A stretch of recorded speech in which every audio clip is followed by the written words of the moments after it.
आइए आज एक ऐसे खौफनाक और उलझे हुए मामले की गहराई में चलते हैं जिसने इडाहो के एक शांत से पहाड़ी इलाके को पूरी तरह हिलाकर रख दिया।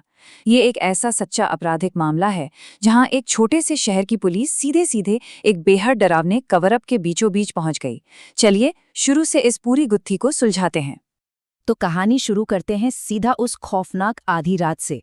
रात का गुप्त अंधेरा है और गश्त लगा रहा एक पुलिस अधिकारी 70 साल के एलन ब्रूस से टकराता है। एलन बड़ी ही शांति से कहता है कि यहाँ थोड़ी चोरी चकारी की दिक्कत है, इसलिए वो बस चीजों पर नजर रख रहा है। सुनने में तो एकदम नॉर्मल सी बात लगती है ना? लेकिन असलियत तो रोंगटे खड़े कर देने वाली थी। अब सवाल ये है कि एक आम सी नाइट पेट्रोलिंग अचानक एक खौफनाक हत्या के कवर अप में कैसे बदल गई। इसे ही ड्रामेटिक आयरनी कहते हैं। अधिकारी को उस वक्त जरा भी अंदाजा नहीं था कि जिस आदमी से वो इतनी शांति से बात कर रहा है वो असल में पास ही बहती नदी में इंसानी शरीर के टुकड़े फेंक रहा था। कातिल ठीक उसके सामने खड़ा था, लेकिन आखिर पुलिस वहां तक पहुंची कैसे? इसके तार जुड़ते हैं उस रात से कुछ घंटे पहले की एक घटना से। शनिवार की दोपहर थी और हेलन नाम की एक बुजुर्ग महिला पुलिस स्टेशन आकर एक गुमशुदगी की रिपोर्ट दर्ज कराती है। उनका गोद लिया हुआ बेटा लापता हो गया था और यहीं से इस पूरी कहानी की असल शुरुआत होती है। ये गुमशुदा व्यक्ति था 47 साल का पैट्रिक शेल्टन। पैट्रिक की प्रोफाइल थोड़ी अलग थी। वो अक्सर घने पहाड़ों में लकड़ियां काटने जाता था, आमतौर पर हथियारों और एक चेनसा से लैस रहता था, और उसका प्यारा पेट कुत्ता राइडर हमेशा उसके साथ साये की तरह रहता था।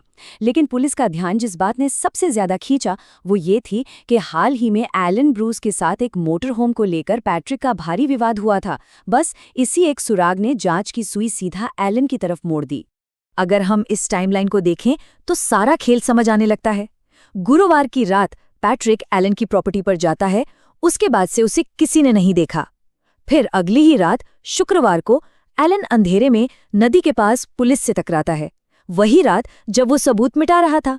और फिर शनिवार दोपहर को पुलिस आधिकारिक तौर पर जांच शुरू करती है। ये दिखाता है कि एलन के पास सबूत मिटाने का वक्त कितना कम था। ये एक बेहद ही तनावपूर्ण चूहे बिल्ली का खेल बन चुका था। अब जरा संदिग्ध की साइकोलॉजी को समझते हैं। जब पुलिस पहली बार एलन से पूछताछ करने उसके घर पहुंची तो उसका बर्ताव देखने लायक था। जब तक वहां सिर्फ एक अधिकारी था, एलन के जवाब बहुत ही सधे हुए और रटे रटाए से लग रहे थे। लेकिन जैसे ही दूसरा अधिकारी वहां पहुंचा, एलन तुरंत और ज्यादा सतर्क हो गया। उसने बड़ी ही चालाकी से ध्यान भटकाने के लिए पुलिस को पैट्रिक की एक झूठी लोकेशन बता दी।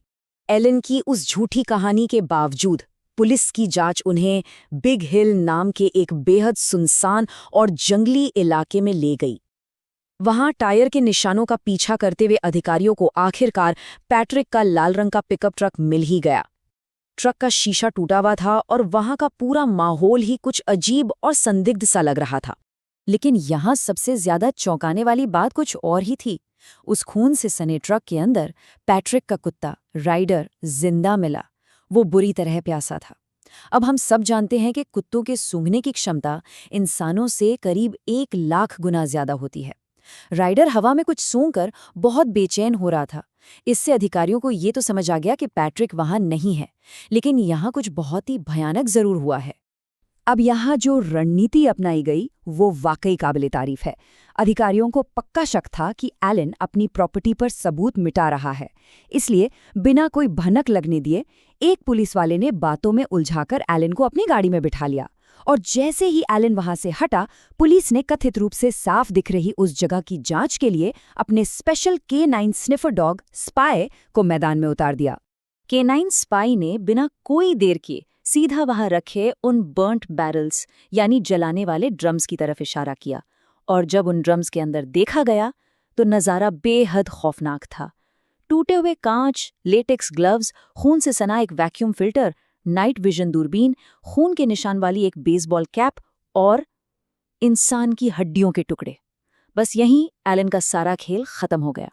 लेकिन कहानी में अभी एक और बड़ा ट्विस्ट आना बाकी था। एलन का भाई लैरी अचानक बिना बुलाए पुलिस के सामने पहुंच जाता है। वैसे तो वो ये साबित करना चाहता था कि असल में पैट्रिक ही बुरा इंसान था, लेकिन नादानी में उसने पुलिस के हाथ डिजिटल सबूतों का एक ऐसा खजाना सौंप दिया जिसने इस पूरी जांच को एक नई दिशा दे दी। जरा इस मैसेज को सुनिए। मुझसे हम सभी से तुम हार जाओगे। तुम्हारे लिए सबसे अच्छा यही है कि अपना सामान बांधो और कस्टर काउंटी छोड़कर चले जाओ और कभी वापस मत आना। ये मैसेज खुद लैरी ने पैट्रिक को भेजा था। ये साफ दिखाता है कि वो मोटरहोम का विवाद कितनी बुरी तरह बढ़ चुका था। पैट्रिक को लगातार धमकियां मिल रही थीं और वो कई तरफ से दुश्मनी झेल रहा था। अब जांचकर्ताओं के सामने एक ही बड़ी चुनौती बची थी। उनके पास मजबूत सबूत तो थे, लेकिन उन्हें हर हाल में एक कबूलनामा चाहिए था। उन्हें एलन का वो मनोवैज्ञानिक सुरक्षा कवच तोड़ना था, और इसके लिए उन्होंने एक ऐसा दाव चला जो अक्सर बेहद कारगर साबित होता है। इसे क्राइम सीन एक्सपोजर कहा जाता है। इसमें होता यह है कि पुलिस संदिग्ध को सीधा उसी जगह ले जाती है जहां अपराध हुआ हो, ताकि उस पर भारी मानसिक दबाव पड़े।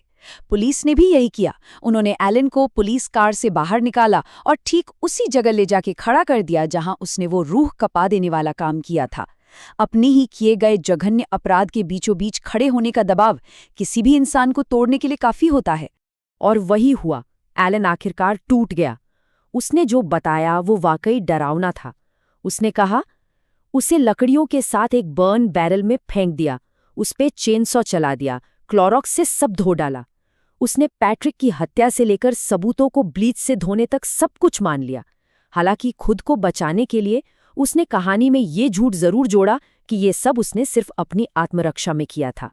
लेकिन इस आत्मरक्षा वाले दावे की धज्जियां उड़ाने के लिए पुलिस को बस एक आखिरी सबूत की तलाश थी, और वो सबूत उन्हें मिला खुद एलन के फोन में। जब डिजिटल फोरेंसिक टीम ने उसके फोन के कैमरा रोल की गहराई से जांच की, तो कुछ ऐसा सामने आया जिसने इस केस पर पक्की मुहर लगा दी। ये टेक्स्ट मैसेज इस बात का पक्का सबूत है कि ये कोई आत्मरक्षा नहीं, बल्कि पूरी तरह से सोची समझी साजिश थी। 7 मई को पैट्रिक के एक मैसेज के जवाब में एलन साफ साफ लिखता है, अंधेरा होने के बाद कभी मेरी जगह पर मत आना, वरना अंजाम बुरा होगा। ये कोई बचाव नहीं था, ये एक सीधी और खुली चेतावनी थी। लेकिन सबसे ज्यादा चौंकाने वाला सबूत तो ये तस्वीर थी। हत्या के कई घंटों बाद 8 मई की सुबह ठीक 6:25 पर एलन ने पैट्रिक की लाश की एक फोटो खींची। पैट्रिक अपने ट्रक में मृत पड़ा था और उसके पास एक सिल्वर पिस्टल रखी थी। ये किसी ट्रॉफी फोटो की तरह थी जिसे उसने अपने फोन में छिपा रखा था।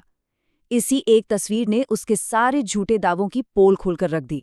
सबूत इतने पुख्ता हो चुके थे कि इस मामले को ट्रायल तक ले जाने की नौबत ही नहीं आई।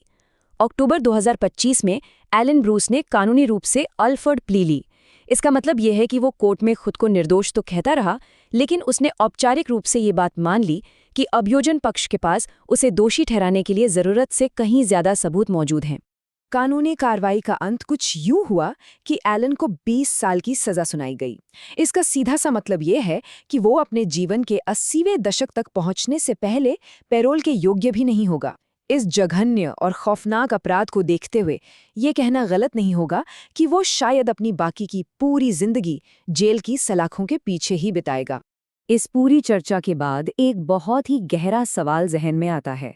अगर एलन ब्रूस ने सच में ये सब सिर्फ अपनी जान बचाने के लिए यानी आत्मरक्षा में किया था, तो फिर पैट्रिक शेल्टन के वजूद को इस दुनिया से मिटाने के लिए उसने इतनी खौफनाक और बारीकी से रची गई साजिश क्यों रची? मानव मन की गहराइयां कितनी अंधकारमय हो सकती हैं, ये मामला उसी का एक बेहद डरावना उदाहरण है।